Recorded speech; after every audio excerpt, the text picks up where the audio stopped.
No worries.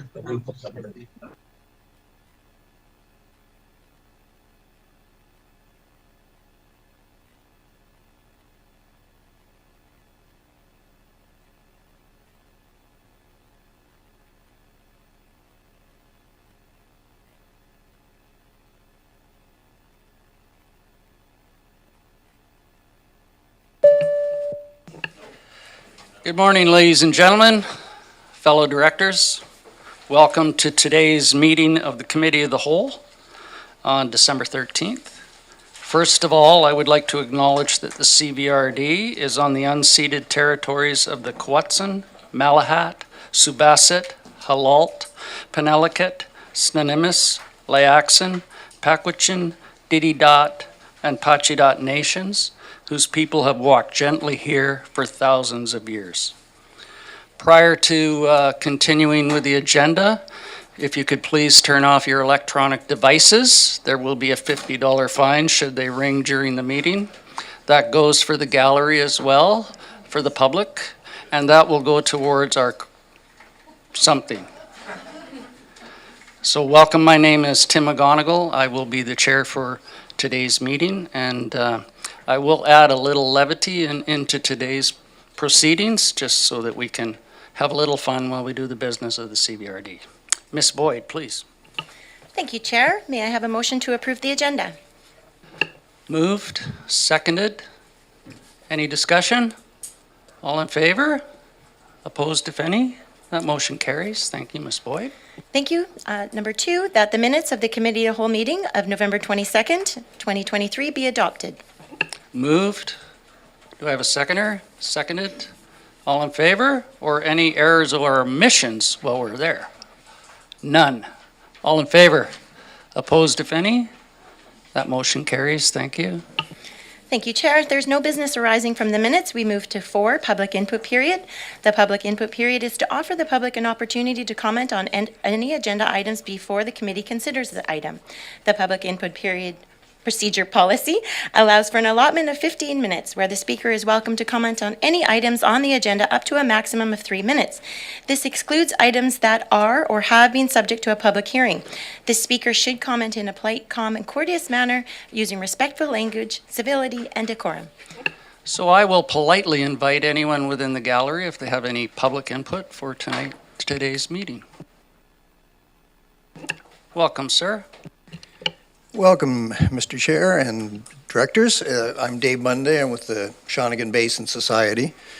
And I wanted to draw your attention to R8. There's a proposal put forward by staff that the Shawnigan Basin Society will become a strategic partner of the CVRD.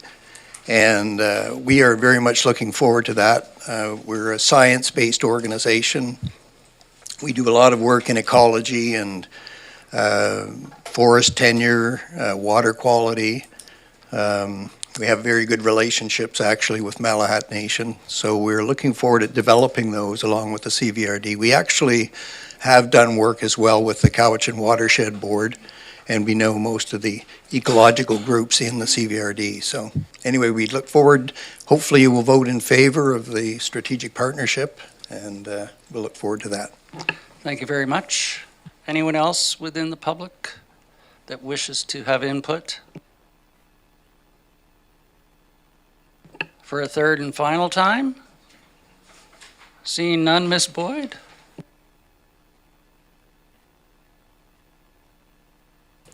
Thank you, Chair.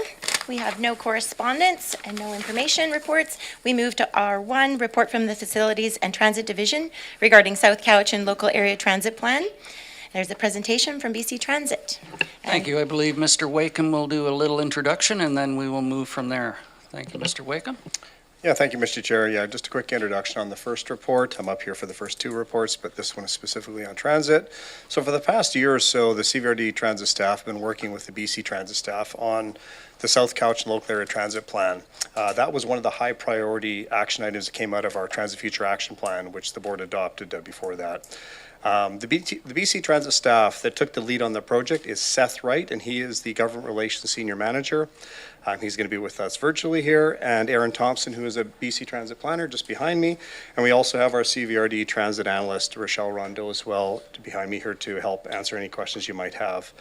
And BCT is going to do a short presentation for us on their findings of the public survey that went out, outline some of the options that are all in the report for making route and service improvements, and then the team's recommendation for the improvements to be phased in over a couple of years. And of course, this is all subject to provincial funding. And then I'll follow up with the staff report that accompanies the presentation. So we're looking for your feedback and hopefully adoption of the plan today.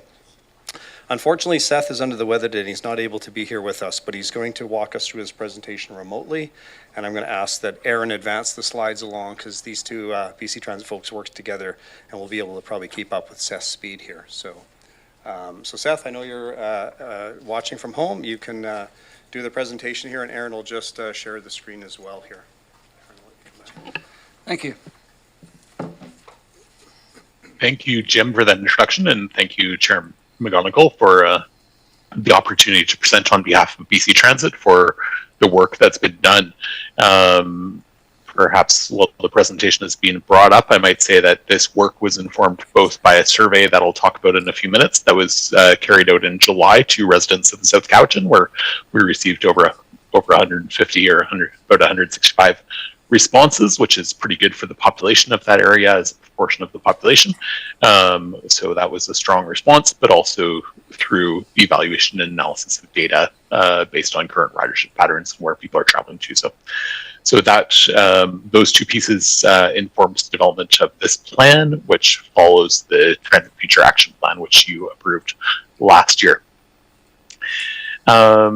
Yeah, let's move to the next slide. And of course, we always like to recognize and critically recognize with transit that we are on the traditional territory of the Cowichan, Malahat, Susubat, Halalt, Nunalakit, Suminas, Myaksan, Cowichan, Dididat, and Betchdat people, and thank them.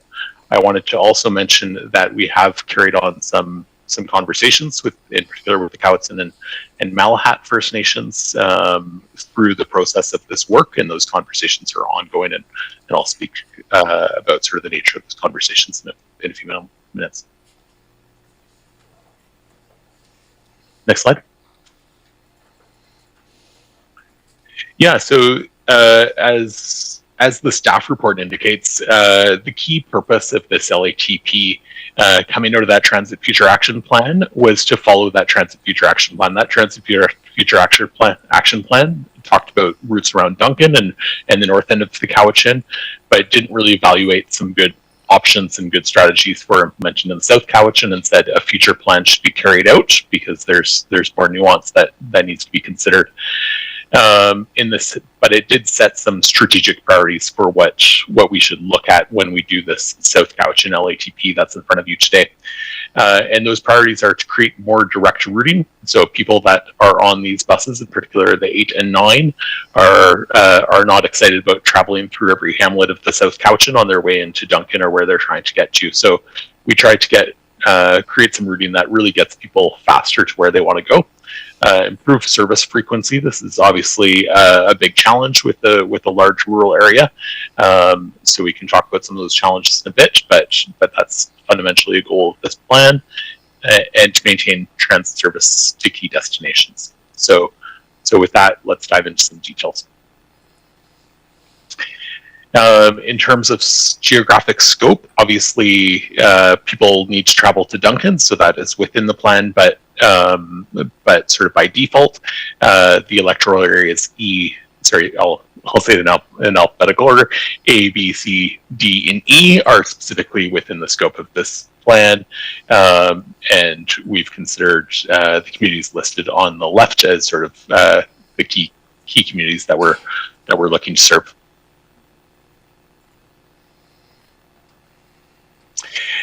So as I mentioned in my introduction, there was a stakeholder survey that included, a public survey that included 165 responses. But before we did that, we did a stakeholder workshop with key stakeholders. So we reached out to we created a long list of potential stakeholders, everyone from Tim Hortons to health and school district representatives. And then with all the people that attended of the virtual meeting on March 29th, we had a conversation about what their transit priorities and what their challenges were. And we heard a lot of good feedback. And from there, we did a lot of work on what makes sense in terms of going forward and how do we develop routing that works for the region and service levels that works. This was all supported with a lot of marketing communications to ensure that we had robust and representative feedback from across the community.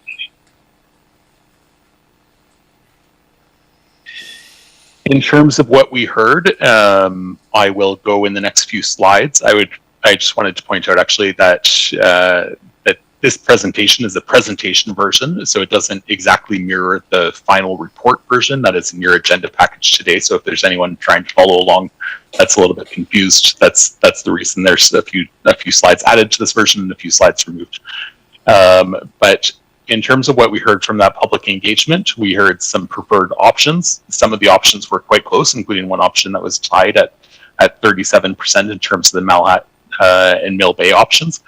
And not all of the options in terms of what we heard were the options that we've identified as the most logical. So in establishing this new network, we've come back to the service strategies and priorities in terms of what we identified at the outset of creating more direct service across the region to those key destinations.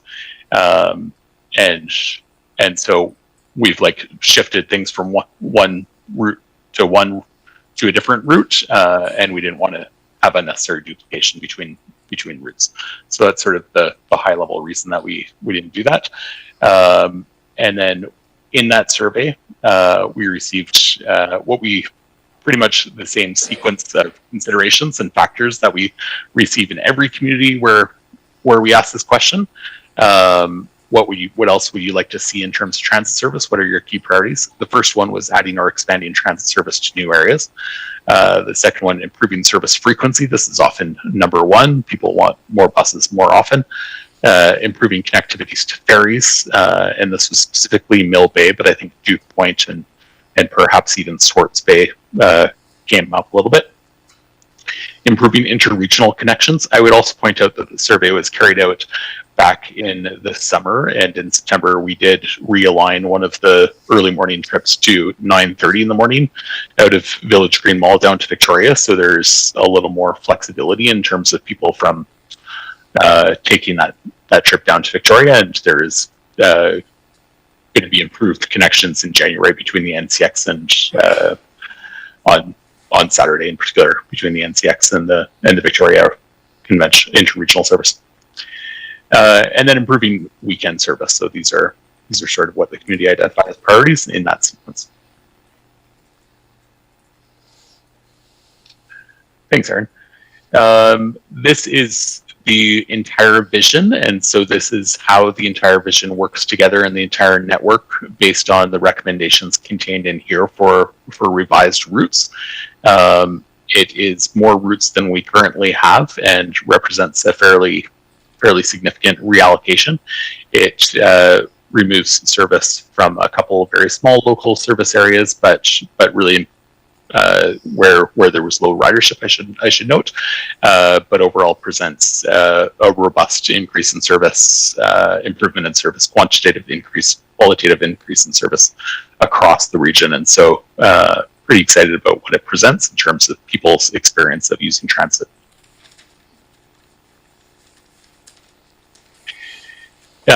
This is a good example. Going down to Cowichan Bay, this is based on the most favored option, which provides service down to Cowichan Bay and is direct on the highway. So we did an alternate option to consider service that would tie into Boys Road, but ultimately it was decided that if you're coming from Cowichan Bay, it makes sense to just have a straight shot into Duncan. we note that there's a dotted blue line indicating where the alternate route would be for those seasonal floods, because we recognize that Cowichan Bay Road suffers from being underwater for part of the year in the winter.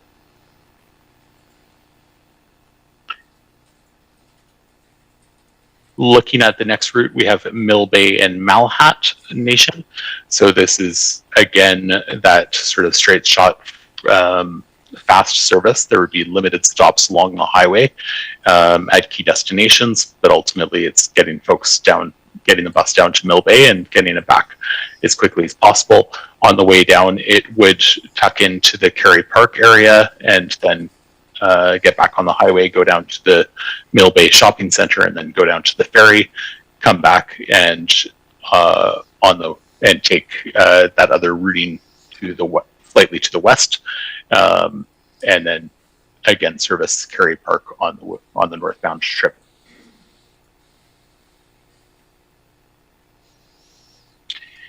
This is the Shawnigan Lake and Cobble Hill recommended route, and this provides some service to the Cooks Isle Bench area as well, but ultimately provides a good quality of service to folks in Shawnigan Lake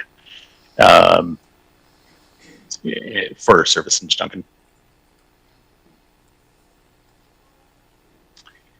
The South Cowichan Loop was identified as a key priority in terms of providing continued coverage, in particular for Shawnigan Lake Mill Bay Road, but also because we identified that folks in Shawnigan Lake wanted service to Mill Bay, and that folks in that area, they have sort of two shopping and two options for service, or some services are obviously available in Shawnigan Lake, but if you need to get your groceries, you're going to Mill Bay or up to Valley View.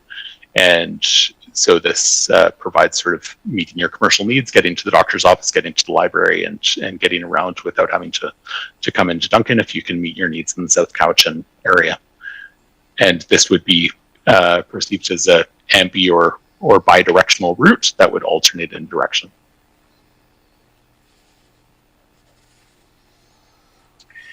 And then finally, the Eagle Heights route, which is proposed here, is sort of an abbreviation of it. It's only removing 6 minutes of service, but that 6 minutes of service is the service that's currently on the east side of the highway that takes a few extra minutes and sort of makes it a very long trip if you get on earlier in the route up in the Indian Road area. And so provides some good benefit in terms of getting people into town faster. And this is part of a later phase. So this is part of phase 3, when that service on Boys Road can be supported by another route that I'll speak to on the next slide. So this is a route that route design, or two routes that were identified through conversation with Cowichan tribes in particular, where it was identified that obviously there's a fairly significant service gap at present for folks that live in the Zuhalem neighborhoods, and sort of these were the gaps that they identified in terms of their communities and needing to be able to access transit, what they wanted to access. So so these were the route designs that were identified. It's recognized that these are large routes, and they do present some challenge in terms of seasonal impacts related to flooding, or could be subject to those things. And there's not a lot of alternate routes, so those are sort of risks with this route. But obviously, this is a critical connection for folks, and this would be subject to further consultation and engagement with Cowichan tribes as we move forward. And then I'm going to pivot a little bit to the phasing, and the first phase that we've laid out has two options. Phase 1A is the expansion. So if we do get provincial support for expansion and are able to support expansion from a BC Transit perspective next year, then we'd move forward with 1,750 hour expansion and one additional vehicle to support this expansion. And this would enable improvements on the Route 5 and the new South Cowichan Loop route. In the event, because we haven't had expansion for a number of years, we did present an option of no expansion, that if we don't receive expansion, there is opportunity to pursue some of these phase one route redesign. Unfortunately, this ultimately result in a reduction of service to the Eagle Heights neighborhood and the Cowichan Bay area. So the staff report accompanying this presentation doesn't recommend pursuing this option, but we did consider it appropriate to include it. It's sort of based on the consultation and based on the analysis that that this would get us partway towards the overall strategic goals.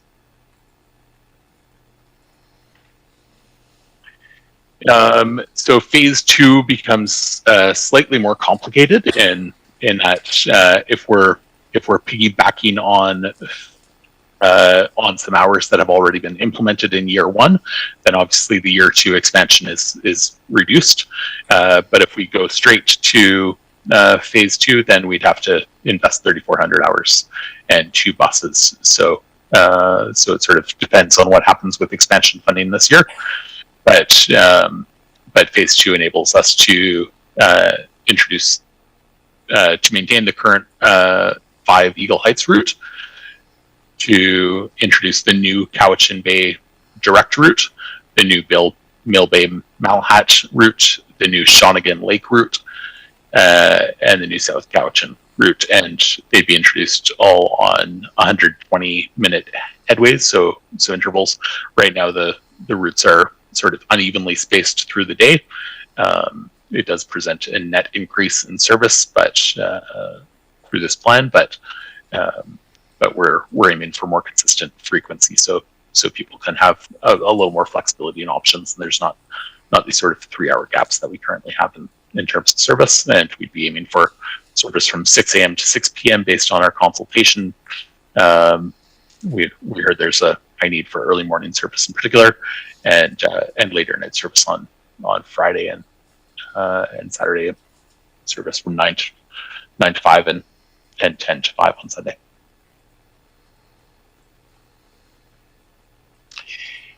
In phase 3, we look at that the recalibration of the Route 5 Eagle Heights to remove that section east of the highway, and we'd introduce the Zuhalem and Glenora routes to balance those and to provide service in the immediate areas surrounding Duncan. These are not expressly all in the South Cowichan area, but this was identified and we thought would be appropriate and meaningful to include this. And we also put it in phase 3 because we recognize that we need to have further conversations with Cowichan tribes to move this forward. And it does require a further investment of 1,500 hours in 1 bus that haven't been identified in TIPS or haven't been part of the conversation today.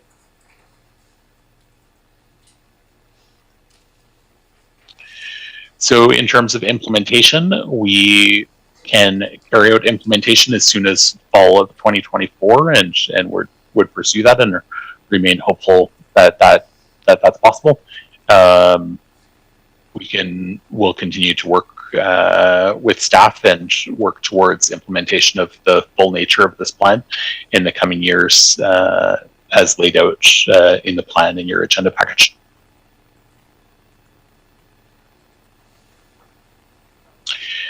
Finally, we want to acknowledge the various stakeholders and First Nations that worked with us through the development of this plan, and also really strongly acknowledge CBRD staff in your transit and facility department that were significant allies and really improved the quality and detailed attention to how we serve the people of the South Cowichan. With that, I would thank you, and I'm happy to answer any questions about BC Transit, and also my colleague Aaron Thompson is in the room with you and can address any detailed planning related questions about the plan. Thank you very much, Mr. Wright. And before going to questions, there is a recommendation, Ms. Boyd, if you would be so kind. Thank you, Chair. That it be recommended to the board that the proposed South Cowichan Local Area Transit Plan for 2023 be endorsed. I have Director Wilson and then Director Acton. Thank you, Mr. Chair. Thank you, Mr. Wright. It's good to see that we're expanding the service there. And I have no problem with endorsing this at all. One of the things that comes up is the old chestnut of large buses on rural routes, which is there any plans to actually scale down and the size of the physical size of the buses until the ridership increases, or are we still going with the same very large buses? Yeah. Through Chair McGonigal to Director Wilson, we did carry out some investigation of this, and we did present it previously to the board. As part of that deliberation, we identified that the strategy going forward would be to secure smaller buses and reallocate them to the lowest ridership routes in the system. So that remains our strategy for the next year. And so we could see smaller buses on more routes, but that's subject to expansion and receiving that funding in those buses. Good. Thank you very much. That concludes Director Wilson. Moving on, I have Director Acton, Segal, and Morrison. Any more while I am looking around? Please, Director Acton. Thank you, Mr. Chair. First of all, I'd thank you to staff for recommending some improvements in the south. I also wanted to acknowledge community member Zach on the west side has been advocating and working hard to and working with staff to have bus service on the west side of the lake. And I appreciate that at this time it's not possible, but I do appreciate everyone's input and everyone's emails that emailed me also from the west side. So that will be on good information for in the future. And speaking with Ms. Rondeau, that staff will continue to discuss options with the ministry and also options of adding a stop at the new interchange when that happens. Probably not very quickly, but when that does happen. Also, my question is, through the map, it did look like for at least A, B, and C that it went through the growth containment boundaries. I'm just wondering how much consultation has been done with the planning department who's working on our growth containment boundary and future density in those areas. And there was I understood there was new information coming from the province to increase the density in the growth containment boundary areas. So concentrating on that and then understanding the population projections in those areas and to relation to the service.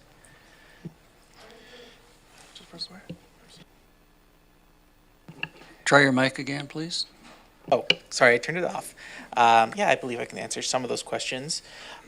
We do work with the variety of local government partners when there's new development coming online. We usually provide comments through them about the impacts to transit service, what may need to be done, as well as kind of keeping track of that and understanding where growth is happening in the communities.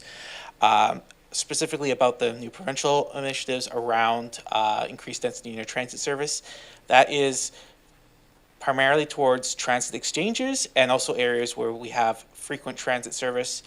That frequent transit service is relatively a very high level of service where we have actually very limited routes throughout BC Transit that meet that level of service. Like we all have routes, say, in Kelowna and Victoria, I think maybe in Nanaimo, but we need service every 15 minutes, 7 a.m. to 7 p.m. throughout the week, as well as 15-minute service frequency on Sundays, I think from 7 to 5 p.m., if I'm not mistaken.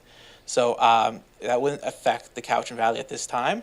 That would be a relatively large increase of service before those regulations would come into effect.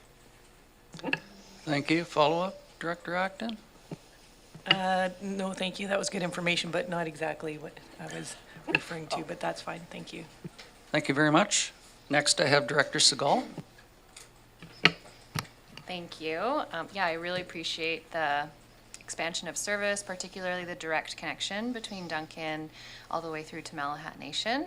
My question is around connection times for, I'm thinking of people that might work at any of the elementary schools in the south. They'd have to connect at Valley View from a Duncan route to one of the side routes. How coordinated are those connection times? Yeah, that is something that we have heard and is something we're going to be considering as due to the detailed scheduling. At this time, we don't have the detailed schedule set out, but that is a priority moving forward that, both through the local area transit plan and through the previous transit future action plan that we heard that those connection transfers were very important. So that will be a main consideration. Thank you very much. Director Morrison, you're next. My question's been asked and answered. Thank you. Thank you. Looking around the room, any further? Director Stone? It's been moved and seconded. I do have a quick question, if I may. With the proposed increase of vehicles, is the capacity within the transit facility that is currently located capable of accommodating that? Yes? Good answer. I had to get it out there, though. And for staff, if there is a cell phone that goes off, this can be accommodated through payroll deductions. I will call the question on the motion. All those in favor? Opposed, if any? Thank you very much. Mr. Wright, we wish you a speedy recovery and all the best of the season to you and your team. Thank you very much. Thank you kindly. Appreciate your time and have a good meeting. Everyone's smiling because they never know what's coming next. Miss Boyd, Thank you, Chair. My apologies for my phone. you get one pass. Report from the Facilities and Transit Division regarding 2024 pre-budget approval for Cowichan Community Center Elevator Modernization Project. Moved by Director Stone, seconded by Director Wilson. Did you need anything to introduce that, Mr. Wakeham, or you're fine with it being on the floor? I'll just give a quick brief comment here. I wished we would have known how significant the equipment order time would have been, because I did bring 3 projects back to the EASC meeting on December the 6th, which got approved for roof replacement and condensers. But unfortunately, we just found out it's a lengthy process, and procurement needs to get the tender bid out as soon as possible. So we do need board approval as soon as possible here.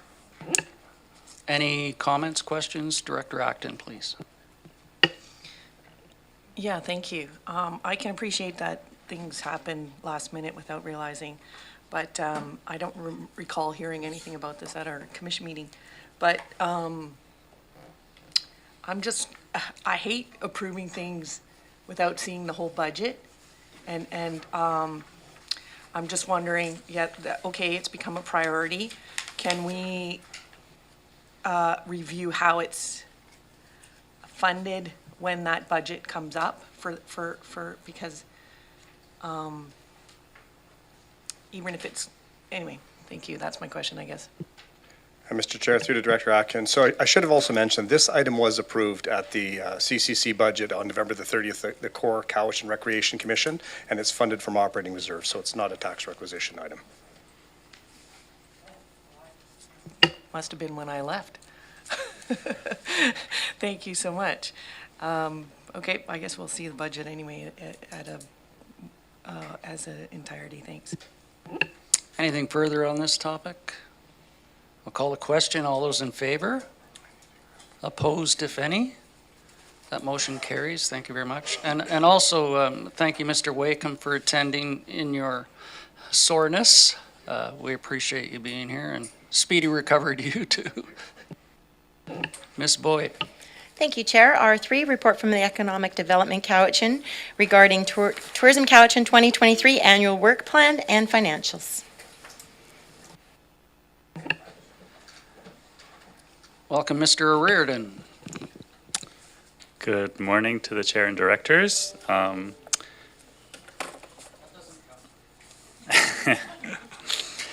So as you can see, the purpose, I've got 3 reports for you today, and I'll just go through them in sequence here. The first report in R3, you can see the purpose of this report is to seek approval for the Tourism Cowichan 2023 annual work plan and financials.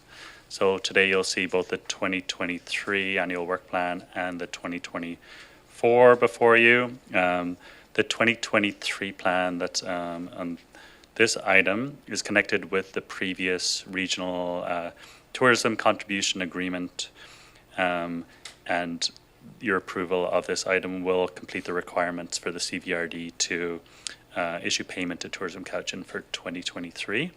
And then the subsequent item is the 2024 work plans and financials, which is the next report, and that's accompanied by a presentation from Tourism Cowichan. So I'm available to answer any questions you have on this item, and thank you. So on R3, there is a recommendation, Ms. Boyd, if you could read that. Thank you, Chair. That it be recommended to the Board on December 13th, 2023, that the Tourism Cowichan Annual Work Plan and Financials for the period January 1st to December 31st, 2023, as outlined in the Economic Development Division Staff Report to the Committee of the Whole, be approved. Moved by Director Morrison, seconded by Director Stone. Any questions or comments? Director Morrison, please. Thank you, Mr. Chair, through you to Mr. Reardon. So I read this with great interest, and it's kind of linked to some of the subsequent reports as well. And my key interest in this is this report and their work plan is heavy on promotional materials and the different means and media of getting the message out. But one of the areas that they have done work in the past, and I didn't see a lot about it, was the development of new product for in regards to accommodation. And it's a clear demonstrated need, at least in my mind, of the need for more built infrastructure on the accommodation side. And I'm wondering if there's, if you might be able to enlighten us a little bit more on what you see coming up with them and what their work is in conjunction to the work that you're doing in Economic Development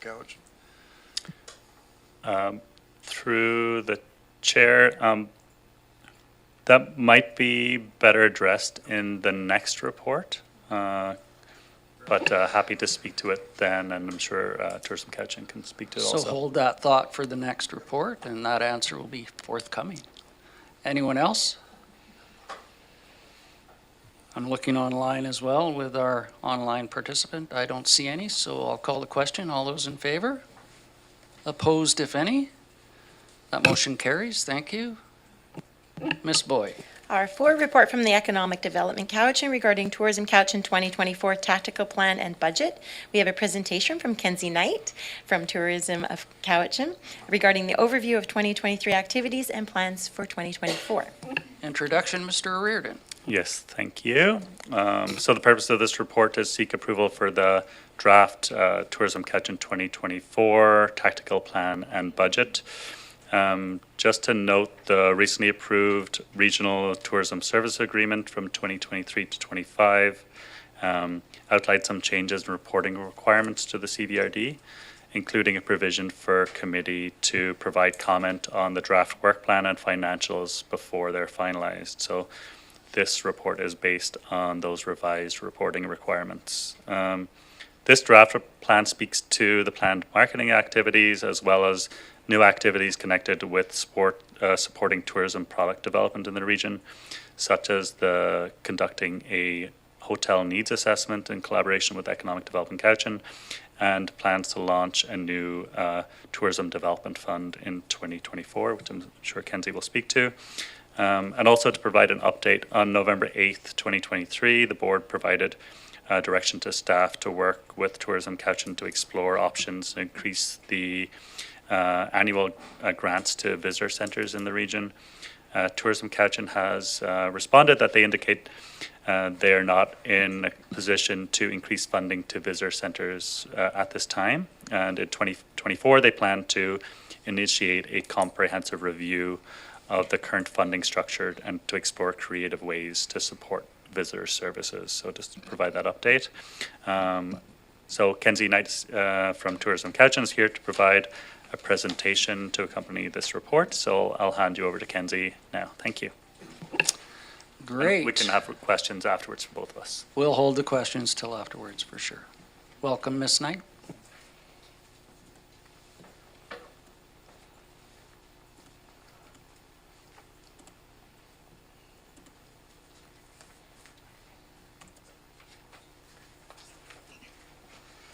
Hello, everyone, and thank you for having me here today. My name's Kenzie Knight. I am the Tourism Development Specialist with Tourism Cowichan. Today, I'm going to be doing a review of some of our highlights from 2023, as well as just touching on some of the key changes and projects that we have planned for 2024. Before I continue, I do just want to, again, gratefully acknowledge that we live, work, and play on the traditional territory of 10 different nations in Cowichan, including the Kwatsan, Malahat, Subassit, Halalt, Penelakut, Staminas, Lyakson, Pakwachan, Dididot, and Pachidat peoples. Just a quick overview of our key destination plan objectives, which guide our tactics in the MRDT tactical plan. The first is to increase revenue from visitation. The second is to manage growth and benefit through seasonal and geographic dispersion into the off-peak season. So our marketing campaigns are typically focused in the fall and spring months. We look to increase stakeholder collaboration and export readiness, and then also to support sustainable tourism initiatives and activities. So here's a few key highlights from our marketing activities from the past year. I'm just going to go through each of these briefly to give you an update. I'll start with the Tourism Cowichan rebrand. So in spring of this year, Tourism Cowichan launched a new brand identity. This will really allow us to help differentiate Cowichan from other destinations on Vancouver Island and British Columbia, and to develop a stronger value proposition and brand awareness to attract new and return visitors to the region. We really feel this new brand embodies just the warmth and the authenticity of Cowichan's communities and highlights really the heartfelt stories of the places and the people that make Cowichan such a unique place to live and to visit. As the second stage of the rebrand, we are going to be launching a new consumer website. This will actually be launching tomorrow, so you can keep your eye out for it. The redesigned website will reflect the new brand identity, the new tone of voice, and really help to drive conversions to our stakeholder listings. From March to June of this year, we executed a comprehensive spring campaign, which was called Boldly Go. This was executed to attract lower mainland residents to the Cowichan region. Marketing tactics for this campaign included CTV and global television commercials, connected TV ads, paid social ads. We also did some radio segments with BC Food and Wine Radio, as well as sponsored content, display ads, and some getaway contests in partnership with Daily Hive Vancouver and Vancouver is Awesome. And then from September to November, we launched our fall campaign. This was really the first campaign and market that saw the new brand being used. This campaign targeted BC and Alberta markets.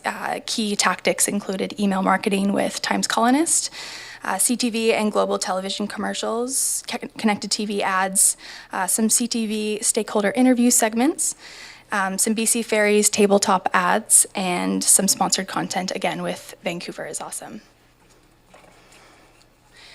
In September of this year, we also launched the new Cowichan Visitor Guide. This guide was completely redesigned to, again, incorporate the new brand. We printed 60,000 copies, which are being distributed throughout the BC Visitor Centre network, as well as on BC Ferries, the Coho Ferry, to attract the Washington market and to local businesses here in Cowichan. Something that was new for us this year is a partnership that we launched with Get in the Loop. If you're not familiar, they are a digital shop local platform, and we did this specifically to support our agritourism stakeholders and to enhance their digital presence. Tourism Cowichan now has a dedicated loop on the platform, which features 41 of our agritourism businesses, providing them an opportunity in a digital platform to market to both local and provincial markets.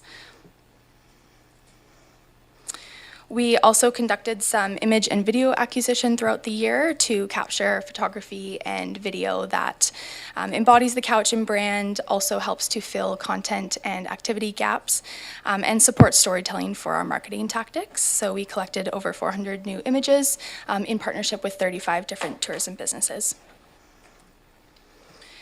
And then we do continue to do ongoing brand awareness through our always-on tactics. So this includes things like print advertising, social media ads, Google search ads, and then our organic social media channels. These are just some examples of print ads that were done this year, kind of showing the transition from the previous brand to the new brand.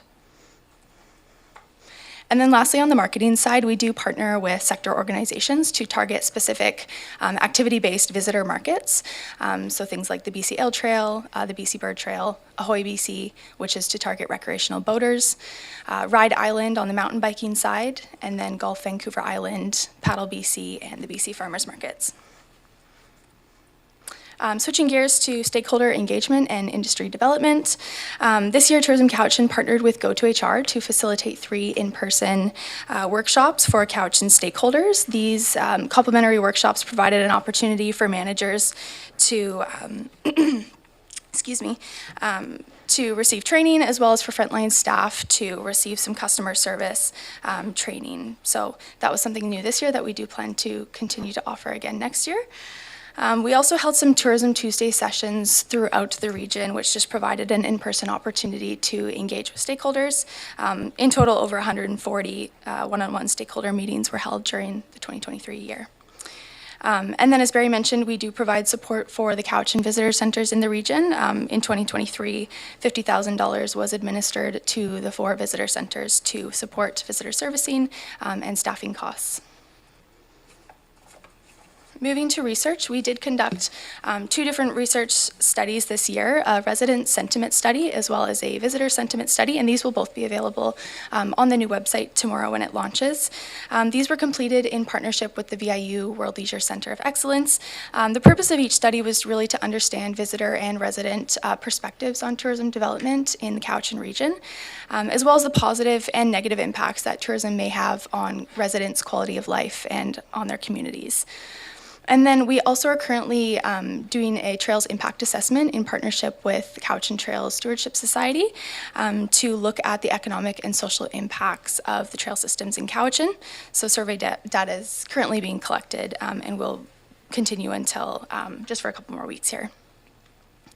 And then on the destination development side of things, in 2023, we launched our Events and Festivals Fund, which was designed to fund out-of-region marketing activities for festival and event organizers, really to increase visitation and overnight stays in the Cowichan region, as well as to drive that seasonal dispersion into the off-peak seasons and position Cowichan as a premier multi-night destination. In 2023, 80% of the grant funding was administered to support 13 different events, which ranged from sports, tourism, to craft beverage and culinary, to arts and culture. A cycling tourism strategy was included as a project in the 2023 MRDT plan.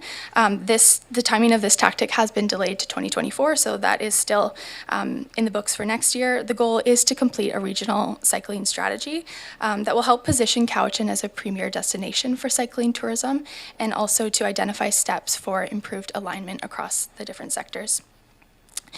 And then, as Barry kind of touched on, we are currently working with Economic Development Cowichan on a hotel needs assessment.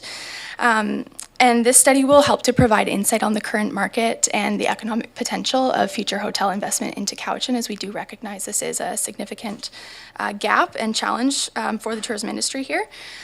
So this report will be used as a tool to support and attract hotel investment in the future. And then lastly, just to wrap up, just want to highlight some of the new activities for 2024. We do plan to administer the Events and Festivals Fund again with 2 intake periods. So a total of $100,000 will be available again this year to support out-of-region marketing for festivals and events. New for 2024, we do plan to launch a tourism development fund. This will be more on the destination development side as opposed to the Events and Festivals Fund, which is more specifically for marketing.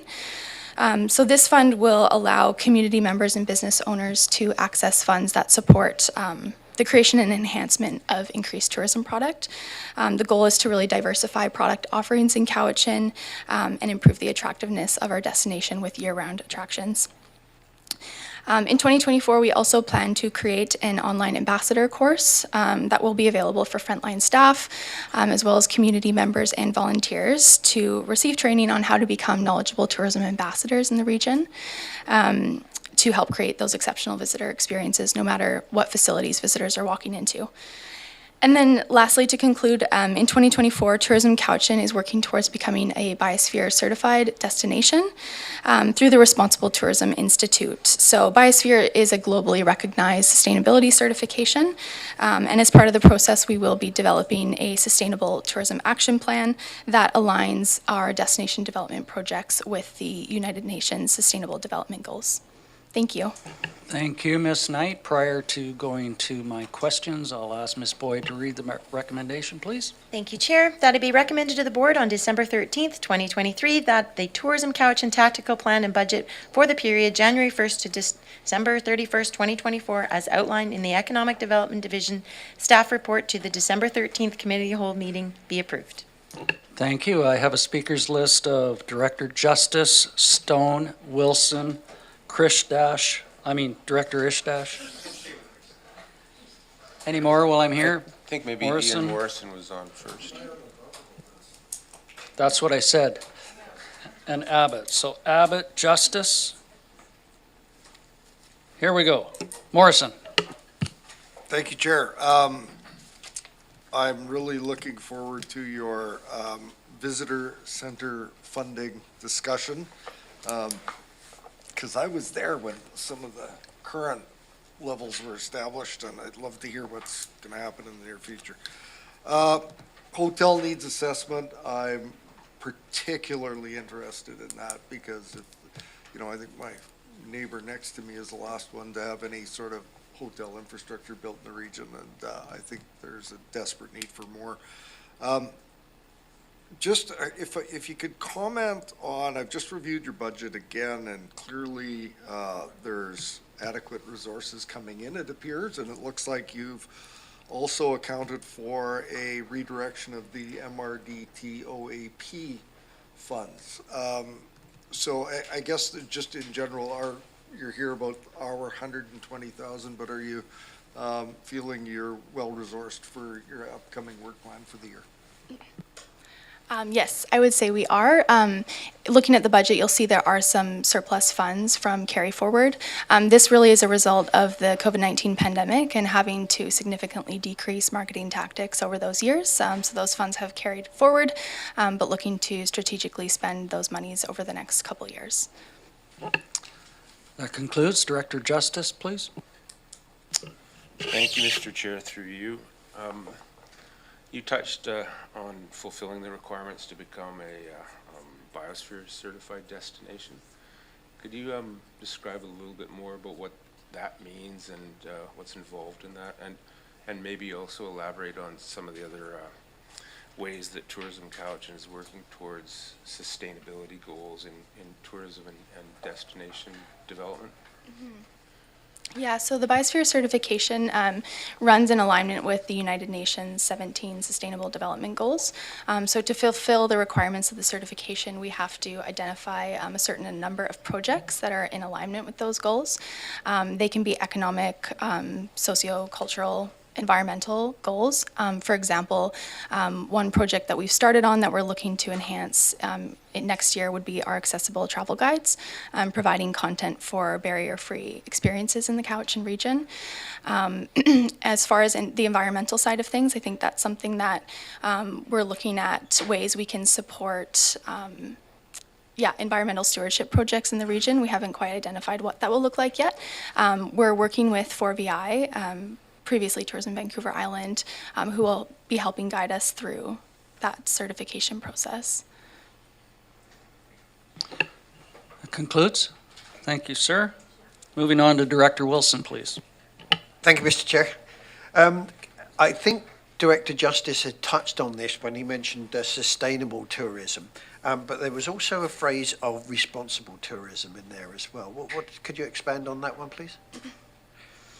Yeah, responsible tourism. Tourism Cowichan plays a big part in educating visitors about responsible behaviors while they're visiting. So, making sure that throughout, whether it's written content, imagery, video, that we're making sure educating visitors on how to be responsible and respectful visitors, whether that's staying on trails, whether that's respecting distances with wildlife, whether that's acknowledging the traditional territories that they are visiting, and providing awareness around the rich culture in Cowichan. So it can look in different ways, but typically that we look at that through a visitor education lens.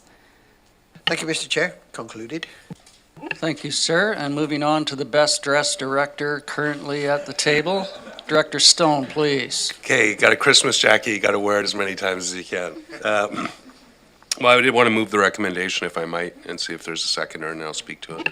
Moved and seconded. Now you can carry on. I'm also looking forward to a broader discussion around visitor centers, the important role they play in partnership with Tourism Cowichan, all the local governments and all the stakeholders. There's still nothing, like, I just got to say, I've watched Tourism Cowichan evolve in the 9 years that I've been at this table, and it's so impressive how the brand has matured. I love the new brand, the new messaging around the brand, and that you're, you know, at least identifying things around sustainable tourism. I think the environmental impact of tourism, I know Director Wilson speaks on it a lot, needs to be addressed, and hopefully is included in messaging, even if it's talking about that responsibility to look at lower carbon ways to get around the region. You know, cycling is great, public transit is great, and I know as a tourist myself in other communities, sometimes public transit is the best way to see the region. And as we improve our transit plans, like laid out this morning, hopefully with some support from the provincial government, hint, hint, this could be a 5-year no-go on transit expansion if we don't get something. But I just want to say that I'm really impressed with the work. And hopefully that we can really focus on that visitor center piece and how to integrate it fully and fund it appropriately throughout the region. So I'm happy to move it and support it. And I'm not going to pump your tires too much, Kenzie, but I know a lot of stakeholders in the tourism sphere across Vancouver Island, and your name is on the lips of a lot of people because you're so responsive, so professional. And to be honest, I haven't met you before, I don't think. But when you came in this morning, I didn't know who you were, and your presentation was excellent. So keep up the good work, and please don't leave. Just stick around and keep doing the good work, because your presentation was excellent. The responsiveness you provide to different stakeholders, not just in Cowichan, but in our neighboring regions that feed the Cowichan tourism engine, if you will, has been really positive. And I know Barry and I have received, I think, a couple of emails about your work. So keep up the good work, and thanks for coming today. So we had a recommendation for improved hours in that, if the province is watching. And kudos to you, Miss Knight, from the best dressed director in the room. Moving on, I didn't hear a question there, so I won't let you answer. Director Kristash. Thank you, Chair McGonigal. Aaron has coined a phrase, and it'll stay. I think that's what when my daughter's joking, that's what she calls me. So I'm good with it. So thanks for the presentation, Kenzie. We've met several times because, as Aaron has said, you're very active in the community. It's really cool to see the updates. For those that don't know, I was involved with the very first rebranding of Tourism Cowichan. I shot the majority of the photos. I wrote the majority of the articles. I'm a passionate tourism person, so seeing all the changes, and as Director Stone said, the evolution of where we are now is pretty exciting. Of course, my interest is in the cycling growth and all forms of it. Most notably, thank you for your coming to all the BC Bike Race open houses that North Cowichan was hosting, as the primary impacts were in North Cowichan lands, so, but it supported economic activity in the whole area. Just curious if you'll be doing the same engagement with the Belgian Waffle Ride coming back again next year. And then my second question to that is, what work is there being done on the bike packing routes? Because actually the Cowichan Valley is known, it's called the Cowichan Valley 8. It's actually one of the most traveled bike packing routes in all of Canada. It's on bikepacking.com, and I also wrote articles for Lonely Planet on that because it's recognized across the world. And that Cowichan Valley 8 encompasses primarily the main target areas of that is through Shawnigan, Glenora, out to Lake Cowichan. But it's a figure-8 loop base starting out of Victoria, and then it encompasses the entire Lake Cowichan area. So that's a new growth area, and through also the bike touring, both the Chemainus and the Duncan Visitor Centers regularly photograph groups of the demographic was about 65-year-olds, and it's called the credit card bike touring, and it's Vancouver residents come through, spend their time in the Cowichan Valley, and ride their bikes over and stay in hotels in the region and just have their bike and a credit card and enjoy the area. So it just, will there be, I guess I'll be summarizing the question is, what is that cycling development you're talking about in the report?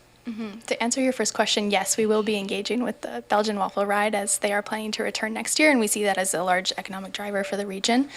The cycling tourism strategy, we recognize cycling tourism as a key experience that is drawing visitors to the Cowichan region, in addition to agro-tourism and wine tourism. But cycling, from talking with the visitor centers, multi-day cycling or hiking trips are one of the key things bringing visitors to the region. So there's immense potential there to develop content that really helps to monetize that experience. I think we're not fully recognizing the potential that's there.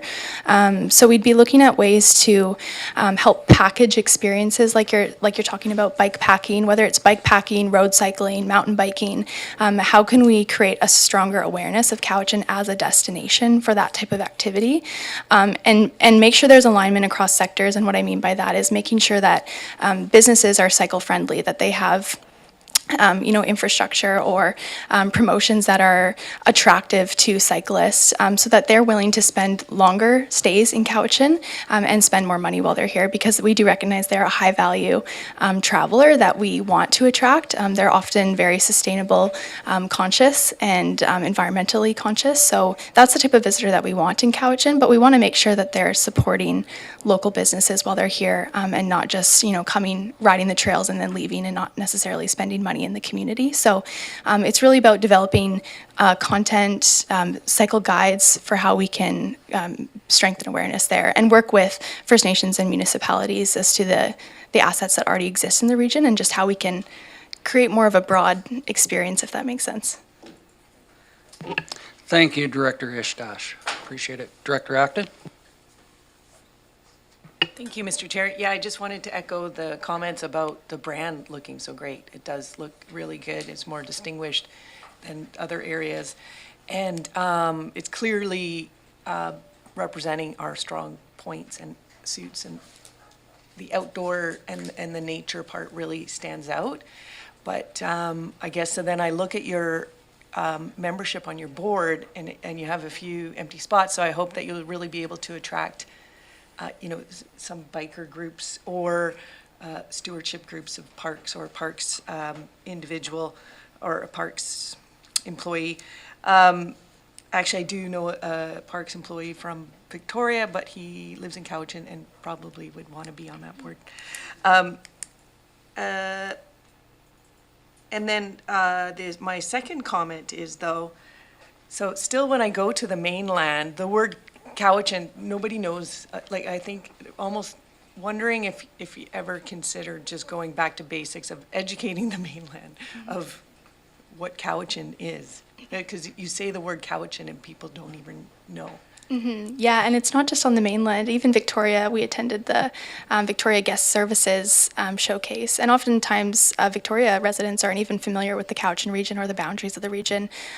So we have put aside some extra budget next year for consumer shows, to have more of a physical presence at shows in Vancouver and the Greater Vancouver area. So, for example, we're attending the Vancouver Outdoor Adventure Travel Show in March of 2024, which will just be an opportunity to be on the ground talking about Cowichan and creating some more brand recognition of the area. And we hope that the new brand, as we continue to carry that forward, will create more of a sense of place and help distinguish us in that way as well. Thank you very much. Any further questions? Director Abbott, please. Thank Thank you, Chair. Thank you, Ms. Knight. Great presentation. And I wish to add emphasis to what fellow directors have mentioned about visitor center support and perhaps further dialogue on greater needs. Unlike some directors that have applauded the brand, I don't discourage that enthusiasm, but I'm confused, and I'm not an expert on branding. But I see, after you mentioned the new brand, you showed a lovely picture of Tourism Cowichan, the text, and a Highland cow or steer. And it doesn't appear anywhere else. I've just gone online to try and find the new website. I don't see the words Tourism Cowichan appearing consistently, and I don't see an iconic image, graphic, or something that could go on apparel, like bike pants, cycling jerseys, baseball cap, all the like on a mug. I see Cowichan, and I see references or photos, lovely photos, with hints of native indigenous knit and the Coetson sweater. So I just wonder whether we need something to hang on to go with the word Cowichan or Tourism Cowichan. It looks great, but I just don't see it consistently across the various pieces. Thank you very much. That concludes question. I do have a comment myself. Director Ishdash mentioned the figure 8 and the amount of traffic that does that within the Lake Cowichan area. And what we're experiencing is the request for, as the e-bikes become more popular, some options for charging while you are visiting some of those centers. So I'm not sure about any other communities within there that are getting that request of the e-bike 65 plus generation with a credit card and an e-bike. I'm in there. Any thoughts on that? Yeah, e-biking is definitely on our radar, and we see it as a sustainable mode of transportation for visitors getting around the region. So that's something that we'd be keen to look into as well. We do have some limits with the MRDT funds as they can't be used for infrastructure, but there's potential to tap into other grant programs that would allow us to. And I'm thinking more of a collaboration between a presentation from Tourism Cowichan to those municipalities that may be getting those requests and looking for grant options to accommodate within your active transportation plan, for instance, and incorporating it within that for economic drivers. Director Ishdash, your comment? Thank you, Chair. If you allow me, to elaborate on that, that's a good point you bring up. I just wanted to highlight this board's investment in the continuation of the Cowichan Valley Trail between Chemainus and through Saltaire to Ladysmith. As a local business owner and involved with the visitor center there, we've seen a growth in visitorship through that whole area. And I quiz the people because they show up in front of my store with an e-bike. And I ask them, and where are you from? And they're said, well, we're from Nanaimo, coming down to the new Saltaire parking lot. We're parking, we're hopping on our bikes, and we're touring the area and spending money. And then we come back to the parking lot, load up our bikes, and go away. So those are specifically e-bike users. And then onto the infrastructure. In Chemainus, North Cowichan installed all the bike stands have plugins on them. That on the new section with the active transportation plan. So the bike racks that are usually the hoops that you lock to have a plug-in on them. So you can plug in your e-bike and charge out front businesses. So that was a great comment. I just wanted to add some commentary on that. Appreciate it. That's a great idea to accommodate that into the bike racks. Awesome. I think we should do that with car chargers into parking meters as well, but that's another option. Seeing no more questions or hands raised, there is a motion on the floor. I'll call the question. All those in favor? Opposed, if any? We have been going for over an hour, and I have been losing people throughout, so I'm going to give you a little bit of a break, Mr. O'Riordan. We're going to take 10 minutes.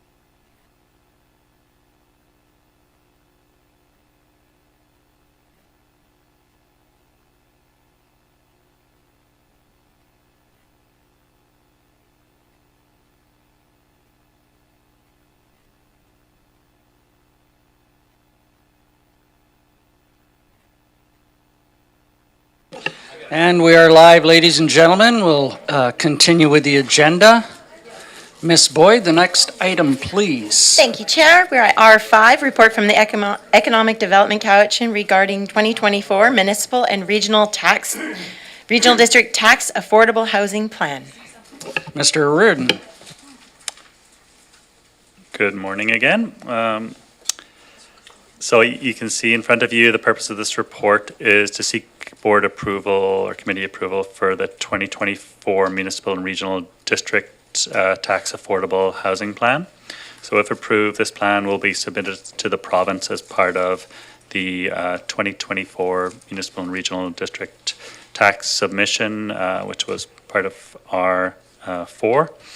On November 28th, 2023, the CVRD board resolved to allocate online accommodation platform, that's OAP platform, municipal and regional district tax revenues to affordable housing in 2024, subject to municipal support. Staff are reporting back on efforts to secure municipal support as well as provide recommended use of the funds. Just as an update, each municipality has now provided letters of support for the reallocation of the MRDT OAP funds, that online accommodation platform funds, to affordable housing. So we have fulfilled the engagement required to proceed with this change.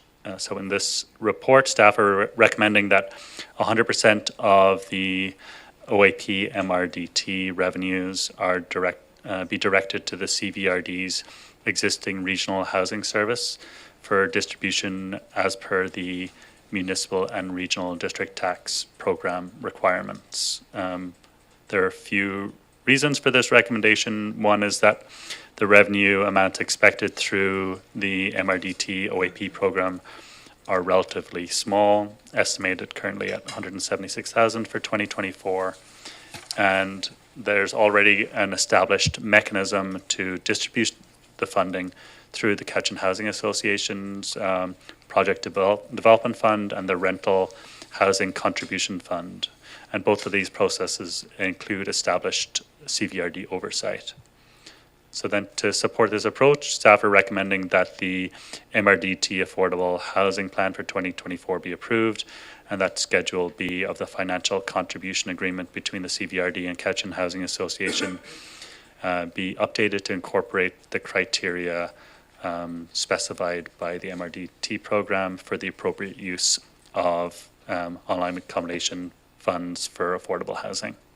And I'm here to answer any questions committee may have. Thank you. Thank you very much. Ms. Boyd, would you read the recommendation? Thank you, Chair. That it be recommended to the board on December 13th, 2023, that 1, the MRDT Affordable Housing Plan for the period January 1st to December 31st, 2024, as outlined in the Economic Development Division staff report to December 13th, 2023 Committee of the Whole be approved, and 2, that Schedule B of the Financial Contribution Agreement between CVRD and Cowichan Housing Association be updated to specify that the provision of MRDT funds be subject to the criteria for eligible uses of funds set out in the MRDT program requirements.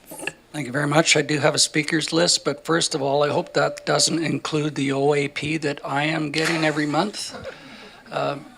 As a retired member of the workforce, I would not want to do that. I do have former Chair Morrison, Stone and Wilson on the speakers list. Thank you. I'd actually move the recommendation and speak to it if I could. Okay, I have a mover, I have a seconder, and now if you'd like to carry on. Thank you, Chair.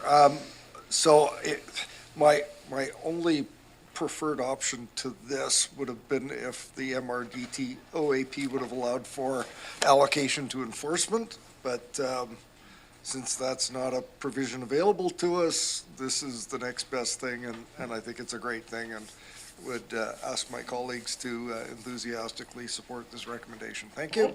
Thank you, sir. Director Stone. I enthusiastically support this recommendation.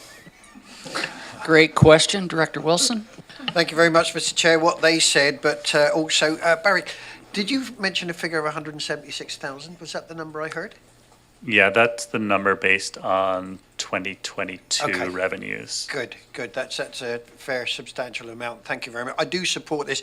The only thing I'm a little bit worried about is the wording in recommendation number 2. And that says funds to be subject to the criteria for eligible uses of funds. Now, I'm hoping that those eligible uses are flexible. and not restricted? Because that term itself, eligible funds, just indicates to me that it's kind of narrow. Is that true, or is that just the way it's written? It's just that the program guidelines, through the chair, thank you. The program guidelines have specified uses. They are quite broad.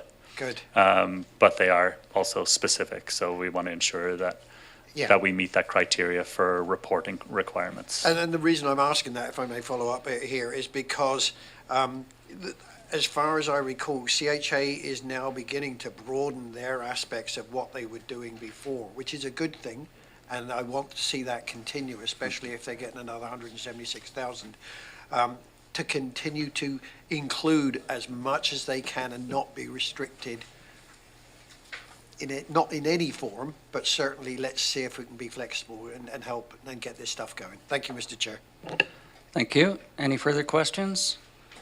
There was, if I may, there was a little bit of confusion when this was presented to Lake Cowichan Council on an endorsement request.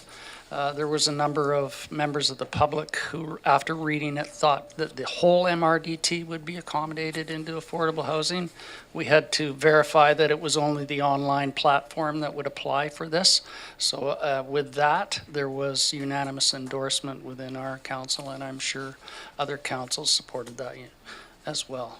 Seeing no further speakers, I'll call the question. All in favor? Opposed, if any? That motion carries. Thank you, Mr. Rude. Thank you. Ms. Boyd, please. Thank you, Chair. R6, report from the Parks and Trails Division regarding storm damage to CVRD parks and trails properties. This is for information. Welcome, sir. Thank you, Mr. Chair. So, staff intended on being here a little sooner than December. However, the timing of the report is still important to bring forward. We did have a fairly extensive storm on October the 24th. Parks and Trails staff are not here in front of you every time we get inclement weather. However, it is important to bring about awareness for any time we see and can tangibly quantify basically all the things that are impacting our parks. So we have in this report here outlined the impacts in a cost perspective, as well as sort of just giving you an idea that we currently have operating funds to handle tree management issues in our parks, but it's a very small nominal amount. We certainly don't budget for storm or sort of major natural disasters as a result of climate change. So we're here to tell you that, you know, climate change is real. This is a prime example of it, and that there should be some consideration within future operating budgets for how we may want to fund these sorts of events. Currently, our practice is to utilize operating funds, and then if there are things that we can't foresee or there's overages similar to the atmospheric river event in 2021, we have to go into reserves to cover those costs. So again, I'm here for questions. It's really just a report for information to let you know that, you know, this was almost like a 12 to 15 hour storm event, and it cost in excess of $50,000 across the region. So that's quite a powerful small event in a small period of time. Thank you, sir. I have Director Justice and then Director Morrison looking around. Director Stone. Oh, I better write these down. Justice, Morrison, Stone, Istash, and I'll stop there for a moment. Director Justice, please. Thank you, Mr. Chair, and thank you for the report. I was curious about why it was written on November 3rd and was just coming to us now, but I sort of divine the reason now.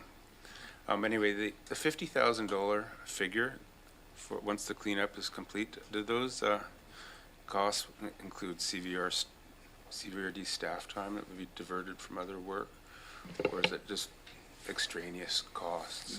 These are third-party costs, so we haven't tabulated we're still intending on doing that by year end, once we can pull some timesheets and see what resources, but we did, you know, our staff are fairly resourceful. While we were doing our winter blowing program on the trail, we also doubled down and did cleanup, so that the blowing / cleanup program took us a little longer. So to answer your question, there were, you know, staff resources used in the cleanup in excess of $50,000. Thank you. That concludes. Thank you. Director Morrison, please. Yeah, thank you. And I took particular interest in this report because it's, and I'm not minimizing it in that I'm saying it's a small figure, but in relation to some of the other storm impacts that have happened, it seems unbelievable in today's day and age and climate change that we actually aren't budgeting for a substantial reserve specifically dedicated to impacts on parks, because they're such an important asset for our community members. So, and I'm just thinking to the amazing timing on the repair of the Cowichan Valley Trail. You know, it seemed like people wrote to us and complained about it not being open, and then it was fixed the next week, but it was actually a year to get that repair done. So I'm just going to suggest, I know that this is for information, but I think we have to start thinking at our community park level, sub-regional parks level, and regional parks to have a line item allocated to emergency weather-related events, so that we're not scrambling, waiting to see if there's going to be provincial grant money and the likes. I think we have to start putting some money away for these so that we are in a position to respond, not just with the resources of manpower and staff, but fiscally as well. That's it. Thanks. Thank you very much. Director Stone? Yeah, I just think that, you know, we see it, you know, private and public lands, you know, that weird storm in October did so much damage. I'm actually still haven't cleaned up some of the stuff on my property. So if the Parks Department could come by, that'd be great. But thank you for getting it cleaned up so quickly. And I just echo Director Morrison's statement that reserves should be for that, but they should be allocated appropriately to accommodate for those needs as they arise. Thank you. Director Ishdash? Thank you, Chair. Focus on the importance of the Cowichan Valley Trail. On that, just for the board to be mindful when looking at that trail, look at it as transportation, not recreation. For the amount of people in our communities now, that such as Lake Cowichan, Nanaimo, and Chemainus and Ladysmith, and especially Shawnigan area as well, that's people's highway. So just when we look at how we budget, knowing that it's a transportation budget, much that you would look at roads.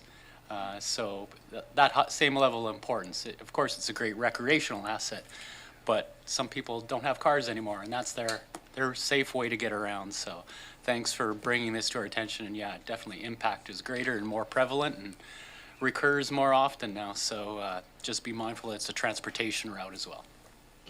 Thank you very much. And if I may, I think this reminds me of some of the comments from Director Nicholson on including natural assets within our asset management plan, and then accommodating the funds to go along with those natural assets within the parks as requested. So that would be an avenue for some revenues within that stream, I would believe, should that be included in the asset management. So thank you very much. Is there any further? This was just for information. So moving on, Ms. Boyd. Thank you, Chair. R7 report from the Utilities Division regarding Mill Springs Sewer System Extension Agreement. Good morning. Good morning. I'm here to bring a report through the Chair requesting authorization of Mill Springs Sewer System Extension Agreement. Last week at Electoral Area Services, we passed a motion to a resolution to add 66 properties to the Mill Springs sewer system. Those 66 properties will eventually become approximately 640 capacity equivalents for our Mill Springs sewer system. And we're going to be working with 8 partners to build the collection mains for Mill Springs. We were hoping to have the two reports go hand in hand, but it's been slightly delayed, so we did bring forth a draft agreement. We're working with our senior staff, our lawyers, as well as the partners' lawyers, and we hope to have this concluded, if not end of the year, in January. I'm not sure if Todd would like to discuss some of the options. If you like, I could go over some of the financials. We're looking at the cost of these upgrades are approximately $3 million. Our 8 partners will be contributing about $3.2 million.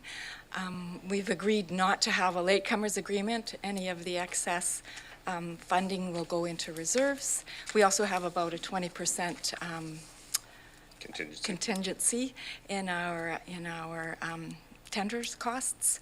And so it's the equivalent of connection fees they'll be paying, and I'll let Todd discuss the project. Yeah, just further to what Louise was saying, and I think Mike Tippett said it perfectly last week, this is basically the spine of the sewer through Mill Bay. It connects so many users, economy of scale, user rates will go down for quite a few of our own clients or our own customers right now, and it's a slam dunk in my eyes. But any questions? First of all, there's a lengthy recommendation. Would you like to read that, Ms. Boyd? Not a problem, Chair. You should have seen the one last week.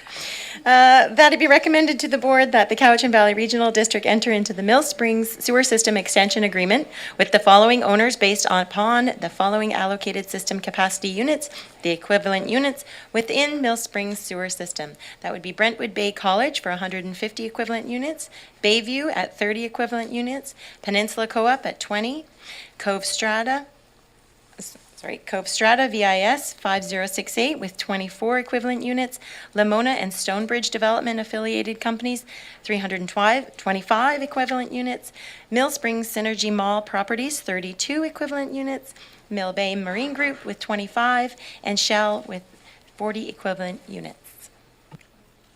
Moved by Councillor Segal. Councillor, I've demoted you now. Director Segal, seconded by Director Stone. Please bear with me. I had a council meeting last night, so it just folds into one another. Any comments, questions, Director Morrison? Thank you, Chair. So there's not that many times sitting here as an elected official that we get to witness, like, he called it a slam dunk. Like, these two are pretty understated. Like, this is win, win, win, win, win. This is grand slam. Like, I don't know descriptive adjectives that would really adequately describe the enormity and the potential success of something like this. Like, we're witnessing something that was part of the report. What's the name of it? The Inova report? The Inova report. Yeah. Recommended, go bigger, connect smaller systems. Like, everything about this, what's being recommended here is huge. And fortunate for Director Segal's area that this is happening. It's a win for the customers. And I just want to express, like, my thanks for all the hard work that not just yourselves, but all the staff and all the groups that have put this together, because you don't often see a success like this in local government. It's this is top drawer. This is the best of our staff going out there, making the elected officials, the staff, the whole organization looking really good, because this doesn't happen very often. And I want to tip my hat and thank you for all your hard work. Thank you very much. Director Segal, please. Well, Director Morrison kind of stole most of my thunder on that, but so thank you very much to staff. Thanks a lot to staff. I know this is a huge amount of work, and I've been seeing all the emails in the background leading up to this. And a great call out to the community for all working together. I think this project couldn't work without everyone being involved. So it's a great consolidation of services. I'm happy to support it. Thank you very much. And my apologies for not going to the director who moved it in the first place. I will be chastised accordingly after the meeting, and no lunch for me. No soup for you. Director Stone, please. Would you like me to speak to your oversight, lack of? Whichever you appropriate wish, oversight? sir. Are you okay? I'm fine. Director Abbott. Thank you, Chair. Just as I learned, and first of all, thank you, Director Morrison and Segal, for giving us that background. That's really helpful as we learn our roles. But part of that process, why no latecomer fees? Why wouldn't we charge people? I can tell you outside, but they're really convoluted, and plus that money would go back to the developers. This way we keep it in our coffers. Thank you, Todd. Anything further? Looking online. I'll call the question. All those in favor? Opposed, if any? That motion carries. Thank you very much. Ms. Boyd, please help me. Thank you, Chair. We have a report from the Environmental Services Division regarding Drinking Water and Watershed Protection Program Strategic Partner. I'm not seeing anyone here. Would you like me to read the? I believe there is a correction on that recommendation, is there not? There is. I will read it out. That it be recommended to the board that the Shawnigan Basin Society become a strategic partner for the 2024 under the DWWP partnership policy with a contribution of $10,000. And two, that staff review existing CVRD functions that are aligned with and can be better funded through the Drinking Water and Watershed Protection Program and bring forward any associated bylaws that could be repealed. So with that clarification, you're moving that, Director Wilson? Yes, sir. And a seconder to Director Stone. I have Director Wilson and Abbott on the speakers list. Another A, Acton. Is it me? Yes. Okay. Just for clarification, that change was a partnership policy with a contribution, not an annual contribution? Correct. Oh, that's a shame. But I'll speak on it anyway. I'm going to support this because I think it's a great move forward, especially the number 2, which will include, I would hope, some of the problems that we've been facing as well. And somebody needs to second it before I carry on speaking. It has been moved and seconded. There we go. Thank you very much. Jeez, that's coercion. So it's well known that I'm not a great admirer of the responses of some of the higher levels of government because of prior experiences dealing with administrative aspects of water protection. And water protection, as we've heard over and over again, is one of the most important things that we are dealing with right now. I'm really very, very pleased to support this recommendation. It's a great step forward and brings back some of the local knowledge and expertise together with some very high-level qualified scientific expertise. And more importantly, the speed of response which comes with that. And that's one of the things that I am most concerned about, the speed of response we can get to when something happens. That's what I think that the Shawnigan Basin Society is coming forward. Can I ask a question as to why this was changed to a contribution as opposed to an annual one? Does anyone know the answer to that one? I will turn to staff for response to that. Thank you for the question. Through the chair to the director. So indeed, the recommendation is for a contribution of $10,000 for the 2024 year. And so it would be to the board's discretion in a following year if another amount were to be allocated to this group. And so that is noted in the staff report as an option as well going forward. Good with that. Director Acton, you're next, please. Yeah, thank you so much. So I'd like to say that the community is excited that this has been formalized.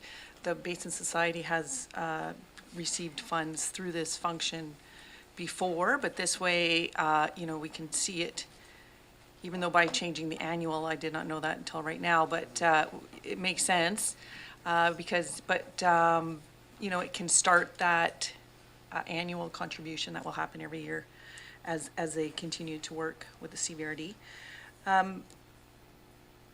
The other item I thought maybe, I looked at the policy, the strategic policy partner, and wondered if that needed some refreshing. It seemed like it was just a quick policy that was written that didn't really have some parameters or things defined in it. So I was just wondering if staff had any plans of maybe refreshing that one. And I had another question, but it's gone, so maybe I'll just leave it for that. Okay, so on the policy update is the question? Thank you, through the chair to the director. At this present time, we don't have a plan to update the policy, but if it were the direction of the board to do that, then we would receive that direction. It was a policy that was adopted by the board in 2020, and so we've been working under that basis. And again, that policy is there to help us ensure that the various groups that are interested in having funding have objectives and goals that align with the DWWP objectives and goals, and so that it helps to further that 10-year work plan that was approved by the board. And so if there is an interest to review that, then we would that would be something that would be received. So. Great, thank you. If you remember the next question, I can come back to you unless you have it now. Okay. Well, Follow up? I don't know how these policies are supposed to be, if, the best practice, but to me, it doesn't actually state, since it's about a relationship, it doesn't actually state how the relationship is. But I'll leave that with staff. And then my second question was, there's lots of other groups in the Cowichan doing work. Are we gonna reach out to them and let them know that that we're at the point of allocating funding or formalizing it? Thank you for the question. Again, through the chair to the director, so that raises another important point about the policy, is that there's two ways that funds can be allocated to organizations. One is that organizations can come forward and with a proposal, and that proposal can be reviewed against the objectives of the DWWP.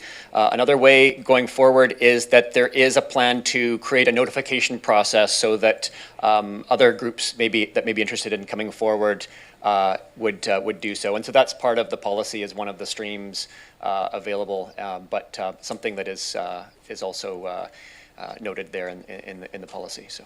Thank you. Thank you very much. Pardon me? Is there a plan to, I'm asking too many questions? I'll stop. I think the verification of two options within that is one can be applied for and one can be accommodated through information provided to those groups. Hopefully that clarifies. Director Stone.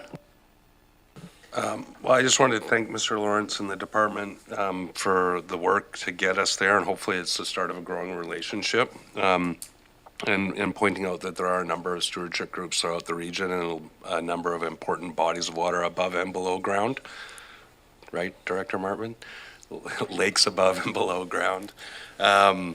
That needs the care and attention of both our stewardship groups and the vehicle of the Drinking Water and Watershed Protection Program. So I know that we have an adopted strategy, and I know that we have adopted policies that are fairly recent, and I'm looking forward to hopefully growing the amount of investment and work we're able to do in communities across the region. But I just want to thank Mr. Lawrence and, of course, the Shawnigan Basin Society for taking this step. And I think it just puts us in more appropriately alignment with the policy goals of the program and best practices around how we establish relationships with external agencies from a governance perspective. This was an initiative supported by our electors through a referendum, and I think it's the appropriate vehicle to do this work moving forward. Thank you.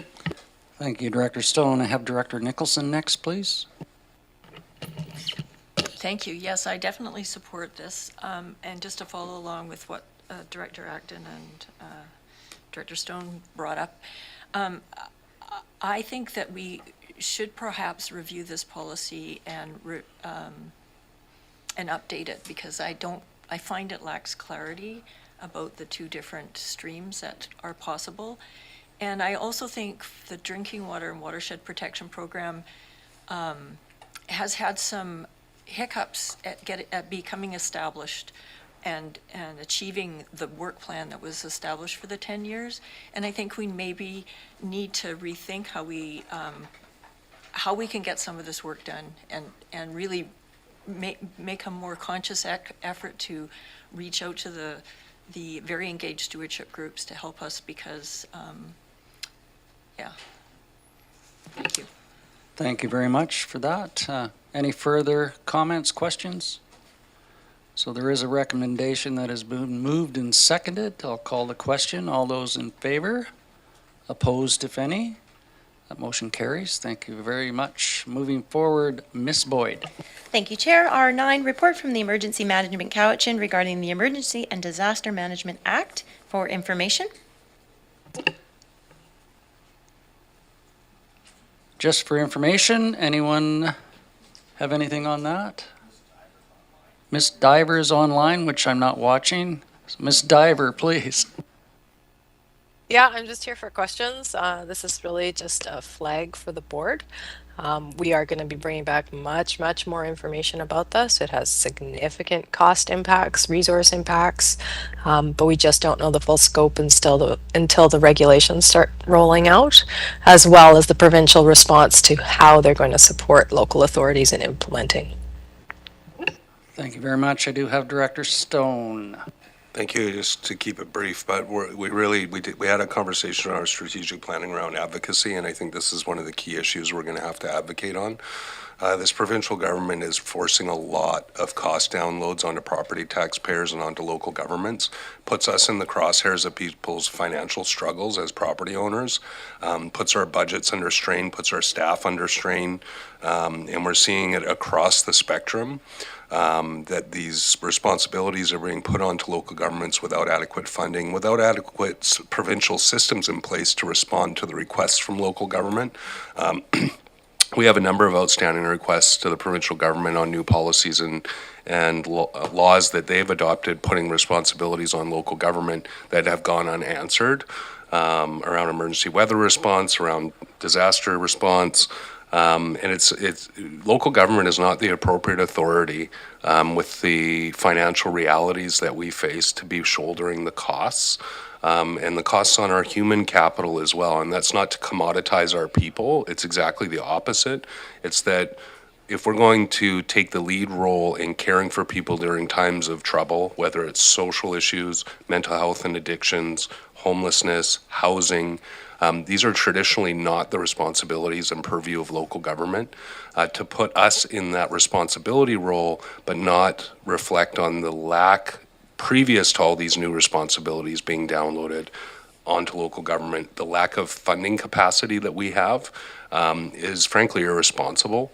So when it comes to the advocacy piece, I think we need to push the provincial government a lot harder and be a lot sharper in that what they're doing to communities is creating not only political realities that I don't think we should have to bear, but also the fiscal realities that our property taxpayers can't bear and the human realities that our staff are not equipped to bear.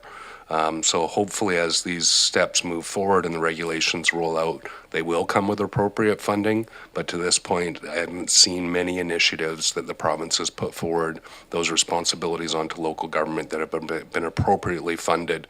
They're just putting that burden on our already stretched taxpayers. Thank you very much. Director Morrison, next. Question and a comment through you, Mr. Chair, to Ms. Diver. Do you have any sort of timeline guesstimate that you'd like to give us as far as when you can see these fiscal resources being required? Through the chair to Director Morrison, they already are going to start impacting us. The Act received royal assent, and there are certain elements of the Act that have already come into force. Some of those big pieces are the consultation, coordination, and collaboration with Indigenous governing bodies. That's a huge amount of work, important work, but we haven't really tasked that yet. And there's risks there. The Act speaks to us needing to have that collaboration and consultation during an evacuation. You can imagine that that can get a little hairy when we're trying to evacuate a large group of people very quickly. So those are areas where we need to put resources as soon as possible. But we are pushing to the province for more direction on what consultation, collaboration, and coordination means, because we can't meet their requirements if we don't understand what they're getting at. And a lot of that is supposed to come through regs.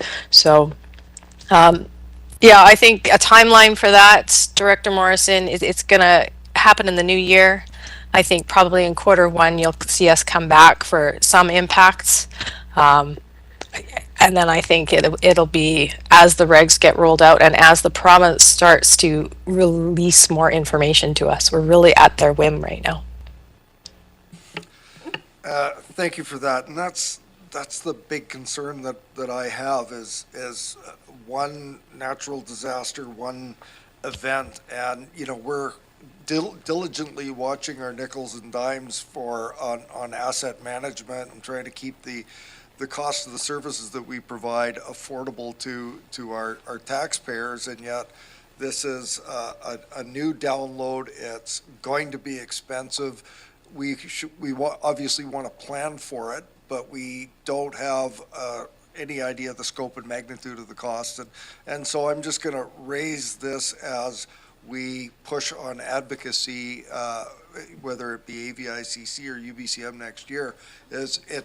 I don't think more of property tax is going to be the answer to this, and that I'm going to strongly suggest that we start looking at things like some of the provisions in the Strong Fiscal Futures that was, I think, UBCM 2013 that looked at alternative funding sources. Like if we have the resources, we can do amazing things with them, but we can't. It almost seems like it's a program of here's more responsibilities and come and beg us for money, and that's a lot of effort and energy wasted on our part. So I think we have to really up our game on the advocacy and not just on the standard ways that we have to look at all alternative funding sources, and I see our CAO is going to come up and talk to us about that. I think our CAO is moving up to the lectern to add something before I move to my next speaker. Just listening to the conversation here, and just wanted to note that there's discussion about advocacy to senior levels of government. Section 6.5 in your newly adopted strategic plan includes 5 items currently. So if you did want to make a motion here today to add this item into it, the final document's just in its last stages here, and we can add that in if that's the will of the committee. I see hands going up everywhere. I'll move to Director Stone before my next. So just a question through to our CAO, then it would be to add emergency management, emergency and disaster management. Okay, so I'd move that we add the item emergency and disaster management to the advocacy item of our strategic plan. Moved by Director Stone, seconded by Director Morrison in 6.5 of our draft. Ms. Boyd, do you need that in writing? Thank you. She's quick.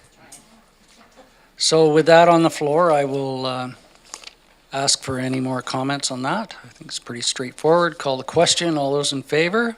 Opposed, if any? That will be added as a point in there. And Director Nicholson, please. Thank you. Yeah, I would like some discussion about how we can move this advocacy piece forward. I think really there's a lot of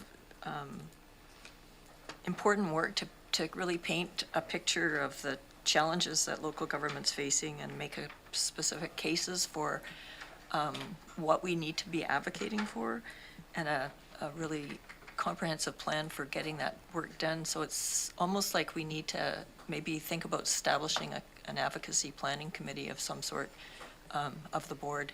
And I would like to see some discussion and movement on that as soon as we can, because I think there's a huge amount of work that needs to happen in this area, and we're in the process of budgeting and we haven't resourced that, so it's really important to think about it. Thank you. Thank you very much. I see the chair and vice chair writing feverishly on that point that you brought forward on an advocacy group. So see what happens in the new year. Anything further on that, Director Nicholson? Can I just add that we got a note about invasive mussels, a letter asking the board to join with another regional district on getting out in front of an invasive mussel issue that would potentially cost local governments a lot of money. I thought it was really well done. I thought that they really had some very specific good ideas. I think we need to do a lot more thinking, deep thinking about how we can do that on all these fronts and put it all under this umbrella of our failing fiscal framework, which Director Morrison has brought up earlier this year. Thanks. Thank you very much. Seeing no further hands, thank you, Ms. Driver. Moving forward, Ms. Boyd. Thank you. R10, report from the Finance Division regarding regional grant and aid. Welcome to this topic.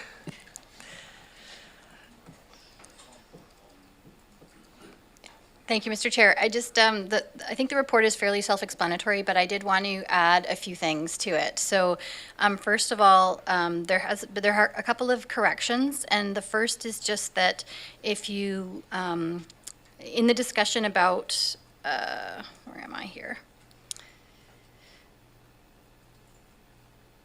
About the Sport Tourism Event Grant Subcommittee. The budget for this year is listed as $40,000, which is correct, but $10,000 of that is rollover funds from the prior year for Rowing Canada. So I think the annual budget is probably more $30,000 for that function, or for that committee, for granting committee. And in the Regional Arts and Culture Service, I've made a statement in the report that both of those subcommittees make recommendations for the board, but in fact, the Arts and Culture Subcommittee makes its own determinations about the grants, so those don't come to the board. So those are the corrections. The other thing that I wanted to address, because is the sort of the reason why this information report is coming forward. So the board has had at least 4 different occasions this year where community groups have come forward asking for funds to be granted. And so I'm just going to remind the board of some of those. I don't have all the specific details, but just to put the report in context. So did you want me to wait? No, I just want to go on the speaker Okay. list, but I'm trying to get the chair's attention. Okay. So one of them is the art gallery. So the Cowichan Public Art Gallery came forward with a request for funding. And just to remind the board, the disposition of that request was that the art gallery was referred to the Community Services Department for discussion in conjunction with the Arts and Culture Plan. And then the actual funding request was determined not to be something that the board wanted to consider for 2024, but would put it on for 2025 consideration. And so that was one. Another one is the Young Agrarian funding. So there was a request that $30,000 be given through the Strategic Initiatives Fund for the Young Agrarians BC Land Matching Program. And that there be also an annual contribution of $10,000 as well. And so and you'll note in the report that some of the funds that currently are dispersed from the Strategic Initiative Fund go to these programs. And so that was another one. Then there was the Murdered Women, Men, and Children Society had a gala event called Lifting Spirits and Honoring Lives, and that group came forward requesting funding. And while there wasn't sort of a regional single grant given, a number of electoral areas gave smaller grant and aids to that event. And then finally, Cowichan Green Community came forward this year and presented, and in their presentation asked for an annual contribution, and I think it was $80,000, but I'm having trouble finding, because it was a verbal during a presentation, I'm having trouble finding a reference to the actual amount. So I think the combined effect of these grant requests was for the board to have some information on how do you handle those, like what are the vehicles that you can handle them with. And so one is the electoral area grant and aids, which is, as demonstrated, was used in one of these instances. And one is the strategic initiatives line item in general government, which I go into the report so you can see what the balance is there. I believe that so last year, the 200,000 that was budgeted included a piece for the Area E roadway paths, and because we had sort of a status quo 3.5% mandate, you'll see, I think, that number reflected again in this year's budget, but it is increased from prior years where I think it was 125. So the board has yet to deliberate on whether or not they want that line item to remain at that $200,000 level for 2024. And so there is there is still this outstanding request from the Young Agrarian, or it's the Agrarian Foundation, I believe. And so I think one of the things that the board, it says it in the report in the grant and aid policy, and it's something worth keeping in mind, that it's awkward to embed an annual amount in a line item in an operating budget for a function. If you put a line item in there for an external agency to get an annual amount, you're establishing a service essentially, and you really ought to be going through an assent process to establish a bylaw for a contribution service. So if you were to give funds where you wanted to cover an organization for multiple years, you're better off making a one-time grant for the total 3-year amount, or just making a 1-year amount and then re-evaluating it every year, but not to embed it as an annual amount in the budget. So those are my comments, and I'm happy to take questions if you have, but this was really just an information report. You are going through the budget process right now. The strategic priorities or in strategic initiatives line item will obviously come up for discussion at some point in budget, I'm imagining. We do have some unspent funds in that budget line item for 2023, and so there is an opportunity to disperse those funds to, for instance, the Agrarian Fund for 2023. So that would be one way of addressing the request. The other funds, there's really no room to give a grant in the amount that Cowichan Green Community is asking for, or the art gallery is asking for. So, and I believe since the gala event has happened, that there's not necessarily an outstanding request from the Murdered Women, Men, and Children Society for their event. So. Thank you very much. When I first saw this, I thought, thinking back of the regional grant and aid process that we used to go through, and I was a little leery of this, but looking through it, and I see the intent moving forward is not what was done in the past. So I do have a speakers list, Director Stone and then Morrison. So, yeah, I don't want to reopen that conversation. Like, it was a problem we finally solved after it felt like forever. And I think there's appropriate vehicles. So I'll just put it this way. If I were a regional organization and felt there was a regional need, maybe it's reflected more in certain areas than others, that they make those grant and aid requests to the individual areas or local governments. So we have a grant and aid process. I know North Cowichan does. I know Duncan does every year, Lake Cowichan. Municipalities have grant and aid programs. Take a part of your big ask and break it up and deliver it to those organizations as appropriate, and those local governments can make those decisions. And it allows maybe where the greatest impact is to weight those requests, right? So if the far end of the region out in Director Morrison's area would have very little benefit from a service or an ask, maybe you don't make the ask of his electoral area. But if a certain electoral area was going to get the greatest benefit, then make a bit higher proportion of your ask to that area, and make a comprehensive argument about how you're asking all the local governments to contribute what you feel is a requisite beneficial amount that would make sense for those areas. So whether it's to each municipality and electoral area, or all of them. Regional grant and aid are really challenging because then we're all trying to sort of pat each other on the back and say, well, it doesn't benefit me, but I really want to see that happen for Shawnigan, right? If there are individual electoral area grant and aids available, grants and aid available, and the municipal ones, I think the vehicles are there to appropriately fund all the asks that I've seen. So I would encourage those organizations, as we did with the Missing and Murdered Women, Men, and Children's group, to make those requests of the local governments individually or the electoral areas individually and have it funded that way. So I would hope we don't reopen this Pandora's box, because we finally got the lid back on it, which is a hard thing to do. And I know that the strategic initiatives thing, there's been some clunky requests and grants out of that function, but not to the point where I think we should mess with that either. So I'm hoping that my colleagues would support us in just staying the course that we're on. Thank you. So you're suggesting someone is knocking on the lid of Pandora's box? Director Morrison, please. Yeah, thank you, Chair. What he said, I actually thought the process of awarding regional grants and aids was kind of fun, part of the highlight of the year, but we won't go there. I want to acknowledge that that we've done this. We don't want to go back there. I also want to raise the point that the strategic priorities has also been a, call it a cushion. And let's, we understand that this is a very tough, almost lean budget this year, and we don't have a lot of cushions in a lot of areas. So I don't want to see us starting to target this particular line item for regional grants.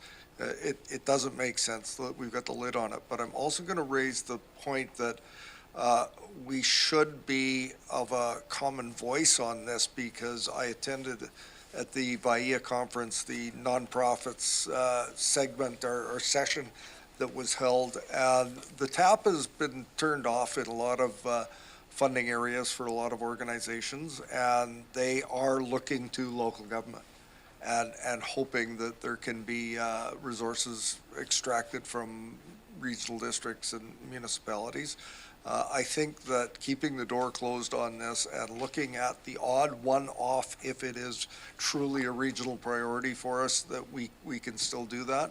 But I'm also concerned that we have some money in the kitty in the event that something occurs during the course of the year that we as a group want to be responsive to. So, I think status quo, stay where we are, and I think electoral area directors should look at the maybe having a little bit more flexibility in their individual grant and aid budgets. That's it. Thanks. Thank you for that. Director Nicholson next, please. Thank you. I'm very supportive of supporting the not-for-profits in our community that do really important work that we can't possibly do, and usually in a much more effective, economical way than we could possibly do it.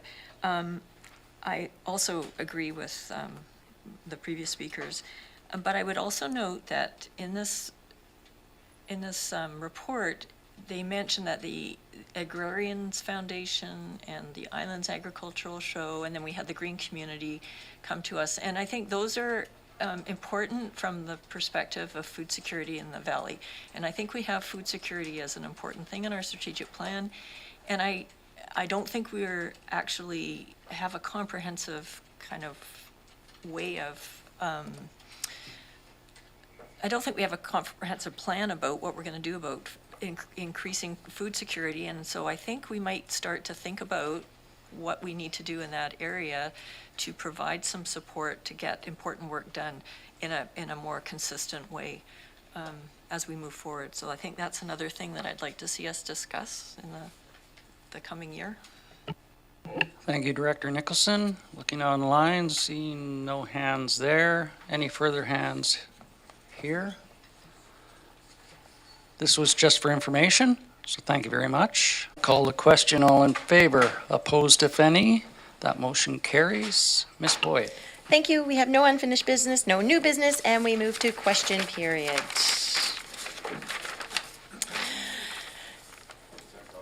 The question period is an opportunity to offer the public to ask a question regarding the business of the CVRD.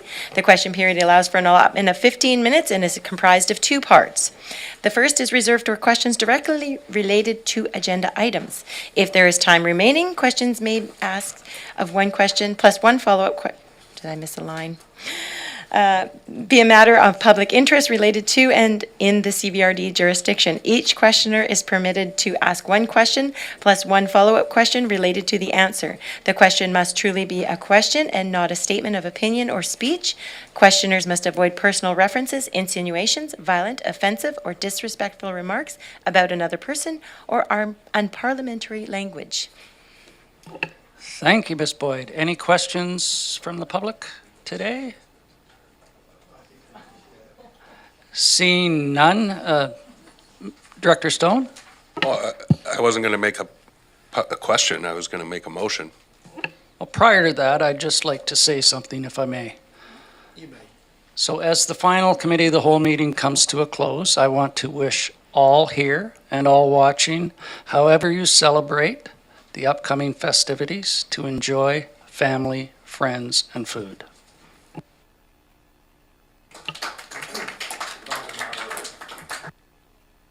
Now you were going to move something, Director Stone? I believe a motion to go into closed session. On the merits of going into close, Ms. Boyd. Thank you. A motion that the meeting be closed to the public in accordance with the Community Charter, Part 4, Division 3, Section 90, subsections as noted in accordance with each agenda item, CSM Closed Session Committee of the Whole Minutes of November 8th, and CSR 1, Acquisition, Disposition, Expropriation of Land, Section 91E. And that was moved and seconded. I will call the question. All in favor? Opposed, if any? That motion